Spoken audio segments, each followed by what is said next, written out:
स्वागत है आपका अपने न्यूज़ यूट्यूब चैनल पर। एक बार फिर हाजिर हुए बड़े अपडेट के साथ। लाखों कर्मचारी पेंशन धारकों के लिए एक और बड़ी खबर लेकर बात करेंगे। हमारे कर्मचारी पेंशन धारकों की पेंशन को लेकर विभाग ने एक निर्देश जारी किया गया है। और क्या कुछ निर्देश है जिससे हमारे कर्मचारी पेंशन भोगियों को इसका फ़ायदा होगा। और वहीं बात करेंगे दोस्तों आपकी डीएडीआर की और एरियर को लेकर सरकार का क्या कुछ बड़ा फैसला है। पूरी डिटेल हम आपको इस वीडियो में बताएंगे। कहीं भी वीडियो को स्किप मत करना, वीडियो को लास्ट तक जरूर देखना।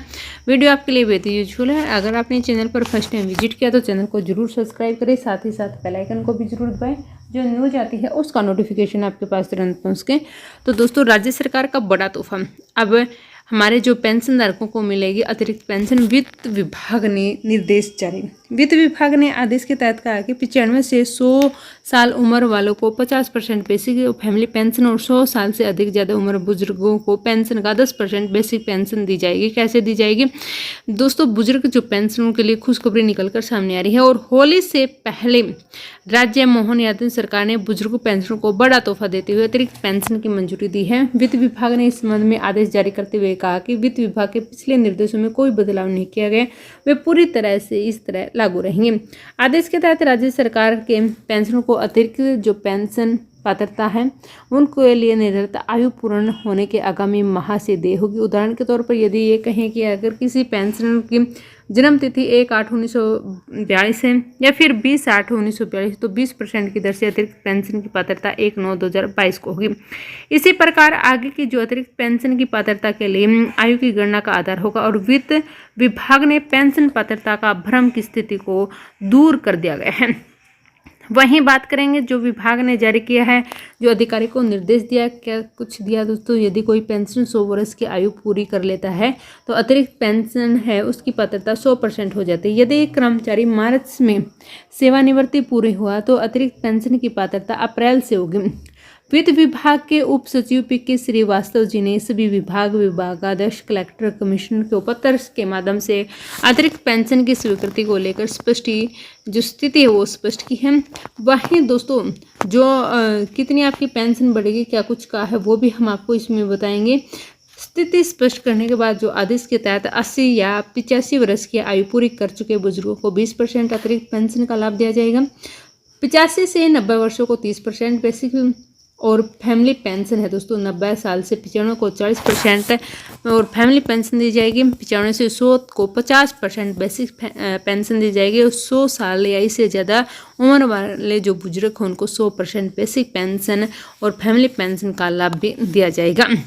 वहीं बात करेंगे हमारे कर्मचारियों के डीएडीआर और 8वां वेतन आयोग को लेकर सरकार का क्या कुछ फैसला आया है, क्या कुछ सरकार कहने जा रही है दोस्तों।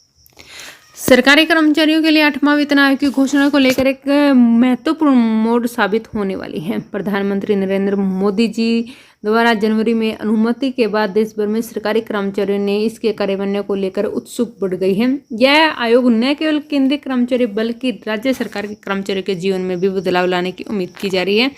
वेतन आयोग का जो इतिहास है महत्वपूर्ण है। वेतन आयोग की स्थापना एक लंबा और महत्वपूर्ण इतिहास रहा है। प्रत्येक 10 वर्ष में सरकार अपने कर्मचारियों के वेतन ढांचे की समीक्षा के लिए नए वेतन आयोग का गठन करती है। और यह प्रक्रिया सरकारी कर्मचारियों के वेतन को मुद्रास्फीति और बदलती परिस्थितियों के अनुरूप समायोजित करने में मदद करती है। पिछले वेतन आयोग का कार्यान्वयन की बात करें तो 7वां वेतन आयोग की घोषणा को लेकर इसमें कार्यान्वयन तक का समय देखें तो यह प्रक्रिया काफी व्यवस्थित रही है। 25 सितंबर 2023 को घोषणा के बाद 28 फरवरी 2014 को इस आधिकारिक रूप से घोषित स्थापित किया गया था। और 6वां वेतन आयोग में यह 3 महीने का रहा, जबकि 5वें आयोग में मात्र 2 महीने में इसे लागू कर दिया गया था। वहीं बात करें तो दोस्तों 8वां वेतन आयोग की क्या कुछ विशेषता रहेगी। नए वेतन आयोग में कर्मचारियों के वेतन में 25 से 30% तक की वृद्धि की संभावना है। सबसे महत्वपूर्ण जो बदलाव होगा फिटमेंट फैक्टर में होगा दोस्तों, जो 2.86 तक बढ़ सकता है। और इसका जो सीधा प्रभाव रहेगा वह केवल वन कर्मचारी जो न्यूनतम वेतन 18,000 रुपये से बढ़कर 51,480 रुपये तक पहुंच सकता है। कार्यान्वयन की चुनौती और समय सीमा की बात करें तो जो कार्यान्वयन सामान्य 6 महीने से 1 वर्ष का समय लगता है। और यह समय विभिन्न कारकों पर निर्भर करता है, जैसे आर्थिक स्थिति, प्रशासनिक तैयारी और बजटीय प्रावधान। 2026 में इसे आयोग ने लागू होने की संभावना है, जिससे कर्मचारियों को पर्याप्त समय मिलेगा और अपनी वित्तीय योजना बनाने के लिए आर्थिक प्रभाव और लाभार्थी भी होगा। 8वां वेतन आयोग ने केवल सरकारी कर्मचारी हैं जो वर्तमान में उनको लाभान्वित मिलेगा, जो हमारे पेंशन भोगी उनको भी इसका लाभ दिया जाएगा। यह आयोग वेतन के साथ साथ भत्तों और पेंशन में भी संशोधन करेगा, जिससे लाखों परिवार की आर्थिक स्थिति में सुधार किया जाएगा। वेतन आयोग के जो नया वेतन आयोग लागू होगा उससे न केवल कर्मचारी की क्रय शक्ति बढ़ेगी बल्कि देश की अर्थव्यवस्था को भी गति दी जाएगी। बढ़े हुए वेतन आयोग से वृद्धि होगी जो अर्थव्यवस्था के विभिन्न क्षेत्रों में लाभान्वित होगा और 8वां वेतन आयोग सरकारी कर्मचारियों के लिए एक नई उम्मीद लेके आया दोस्तों। वहीं दोस्तों केंद्र सरकार के कर्मचारी पेंशनों को इस साल होली से पहले बड़ी खुशखबरी मिलने वाली है। 14 मार्च 2025 को होली और इससे पहले डीए यानी कि महंगाई भत्ते में बढ़ोतरी का ऐलान कर सकते हैं। यह बढ़ोतरी सरकारी कर्मचारी की यानी कि जो सैलरी ऑफ गवर्नमेंट एम्प्लॉयज है उनमें बढ़ोतरी का कारण बनेगी और पेंशनों को भी इसका फायदा होगा। 7वां वेतन आयोग के तहत डीए साल में 2 बार यानी कि जनवरी और जुलाई में बढ़ता है दोस्तों। जैसे कि आप सब जानते हैं मार्च 2025 में पहली बढ़ोतरी का ऐलान हो सकता है। हालांकि अभी तक इसकी जो आधिकारिक घोषणा वो नहीं की गई है। कर्मचारी संगठनों के अनुसार डीए साल में दोस्तों जो पीछे की बात करें तो 4% बढ़ोतरी होगा, लेकिन इस बार डी में 3 से 4% की बढ़ोतरी हो सकती है। यानी कि ये एक कर्मचारी के वेतन में 540 से 720 रुपये तक प्रति माह का इजाफा होगा। यदि किसी कर्मचारी की बेसिक सैलरी 18,000 रुपये है तो उसे 50% डीए मिलता है यानी कि 9,000 रुपये। और अगर डीए में 3% की बढ़ोतरी होता है तो दोस्तों जो नया महंगाई भत्ता होगा 9,540 रुपये होगा, यानी कि 540 रुपये बढ़ा, यानी 4% की बढ़ोतरी होगी तो 9,720 रुपये बढ़ेगा, जिससे 720 रुपये का आपको फ़ायदा दिया जाएगा। वहीं पेंशनों को भी इसका फ़ायदा दिया जाएगा। महंगाई भत्ता के साथ साथ जो हमारे कर्मचारी है डीआर से राहत मिलेगी और इस बढ़ोतरी का 1 करोड़ से अधिक सरकारी कर्मचारी पेंशन भोगियों को इसका फ़ायदा दिया जाएगा।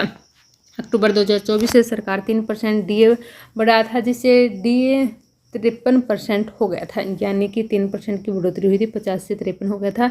इससे पहले मार्च 2024 में 4% डीए हो गया था। महंगाई भत्ता कैसे तय किया जाता है? पिछले जो भत्ते का निर्धारण अखिल भारतीय उपभोक्ता मूल्य सूचकांक के आधार पर किया जाता है। सरकार पिछले 12 महीने के जो औसत होता है AICP डाटा के आधार पर डीआर की दरें जो तय की जाती हैं वो से किया जाता है। और 26 में 8वां वेतन आयोग लागू होने की संभावना है और इससे पहले 7वां वेतन आयोग के तहत 2 और जो डीए बढ़ोतरी हो गए, जिससे हमारे कर्मचारी की मासिक सैलरी अच्छी बढ़ोतरी होगी।